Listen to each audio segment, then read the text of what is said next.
1919 वो घटना है, वो तिथि है, या कहें कि वो आग का गोला है जिस पर भारतीय स्वतंत्रता आंदोलन की ज्यादातर घटनाएं टिकी हुई हैं या इसके इर्द गिर्द हैं।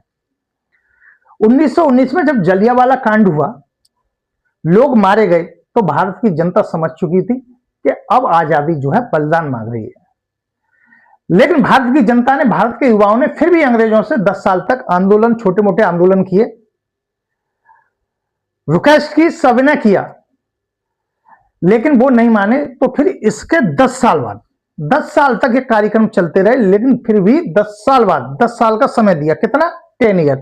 आफ्टर 10 ईयर 1929 में, अगर 10 साल जोड़े तो डेट निकल के आती है 1929, 8 अप्रैल 1929। ये वो तिथि थी जब भगत सिंह बटुकेश्वर दत्त ने क्या किया?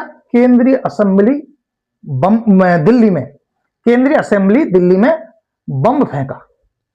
और बम का उद्देश्य किसी को मारना नहीं था, बल्कि अंग्रेजों को यह बताना था कि अब तुम्हें भागना होगा। एक डर का माहौल बनाना था और पूरे देश में जागृति लानी थी। तो इस प्रकार 1919 जो गोला है, जलियांवाला कांड हुआ, क्योंकि ये बहुत अहम घटना थी जलियांवाला कांड, क्योंकि सब घटना फिर यहां से ही प्रारंभ होती हैं।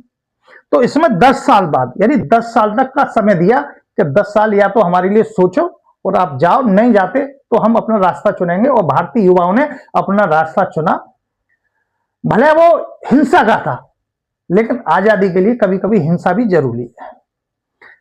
1919, अगर इसमें, क्योंकि मैंने बताया ना ये एक आग का गोला है, इससे अगर 2 वर्ष और कम कर दें, 1919 दोबारा आ रहा है ना, 2 वर्ष कम कर दें, तो वो तिथि थी जब महात्मा गांधी ने चंपारण आंदोलन किया, पहला चंपारण महात्मा गांधी का, जो कि भारत में पहला हुआ था।